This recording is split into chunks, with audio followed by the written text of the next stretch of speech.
Hey YouTube, JallyGrean 1990 here today to talk about Record of Ragnorak. This is part 1 of my manga recap for this manga. My friend had asked me to do a review of this, particularly since the season 1 of the anime had just finished. And if you don't know, spoiler alert coming ahead, it is a manga slash anime. Essentially it is about a fight between mankind and the gods. It's essentially Record of Ragnorak. Essentially, it's the gods want to wipe out mankind.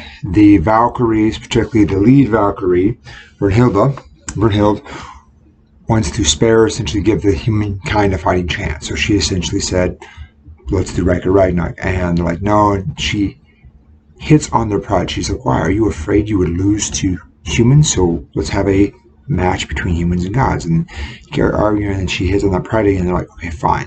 And so you have 13 gods versus 13 humans. They had to release the list of the supposed gods will be fighting and humans early on in the chapters.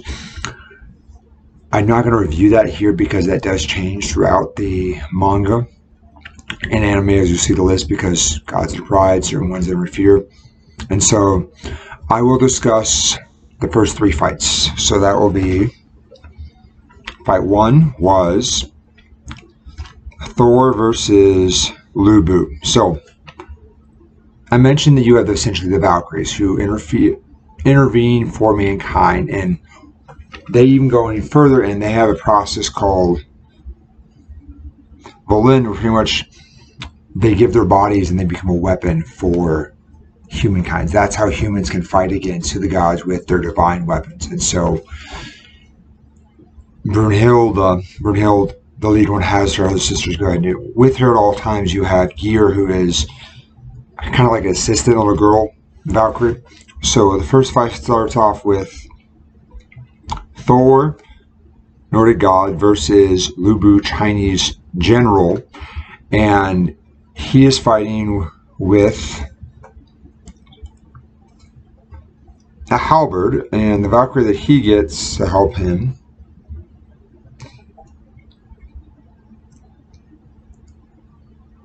is Rundriaris. I know I destroyed that name, forgive me. So she essentially fuses with him, becomes his halberd, which is kind of like Chinese weapon, tip, and then kind of something that slightly below it, kind of grab. And so Lubu fights against Thor. Thor has 2 weapons. He has his hammer, and then he has a glove. The glove essentially protects his hand, or protects the hammer from Thor's abnormal strength until the hammer is hot enough and ready to be able to handle what they call the swing of the strength of Thor's swings.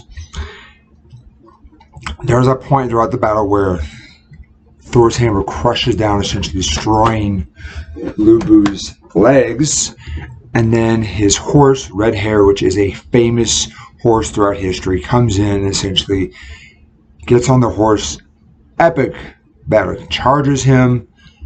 Sadly, he's destroyed, and then Lubu's generals, or his allies, human souls, decide to come in and go off to what they consider the next world, because when a soul is destroyed, this is it.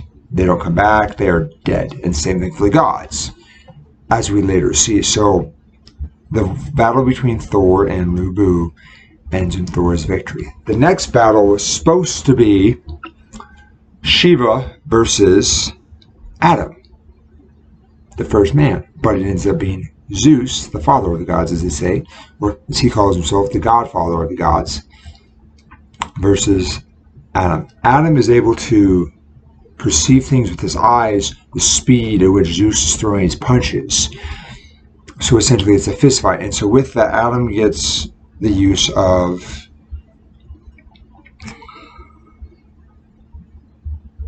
red leaf for his weapon, but for the Valkyrie, she becomes essentially brass knuckles, as you will, which I thought was epic to see. So every time Adam's hitting Zeus, he's taking those blows. Comes to a point where Zeus does go down, but then he comes up, where essentially he tightens all his muscles, and he has like a downed Zeus, I think they call it.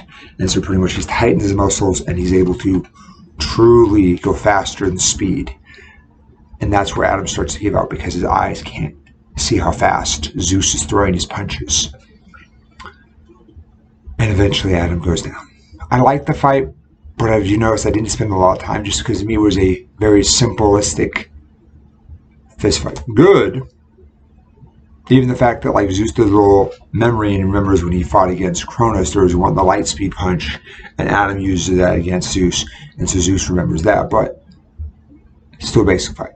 So to me, it was good, but it wasn't like, oh my god, the best fight ever. So that's why to me, I wanted to focus on that. So Zeus won the battle.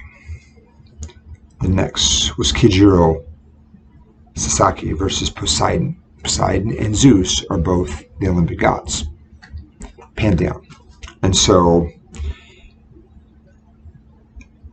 I like Poseidon because he's kind of very arrogant. He has that kind of very, doesn't talk a lot, very calm, quiet, but he has this superiority of the gods. And they kind of talk a little about that. They say, well, when his older brother Adamus, the 13 gods essentially started to lead rebellion. So they essentially said Adamus is actually the older brother.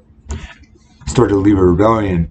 Poseidon very essentially quietly took him out by himself. The fact that Adamus was angry, he wasn't acting like a god, wiped him out. We do very eventually find out later on that Adamus is alive.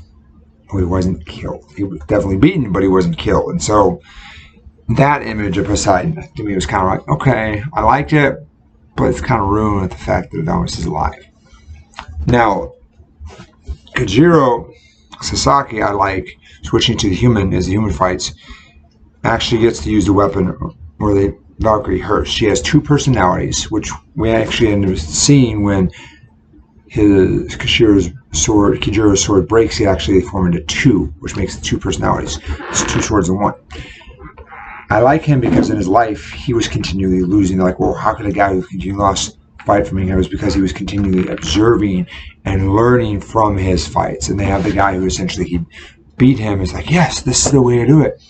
Continually learning from every fight. And the weight of Poseidon's swings with his trident are heavy, they're powerful, but he's continually dodging out of the way, avoiding them. And finally, the sword, he goes up, sword breaks, but then he has his two, and he ends up doing a slice, and then he even cuts up Poseidon's hands, and then as this trident's going to, Poseidon grabs it with his mouth to try to kill, but even then, Koshiro's like, no.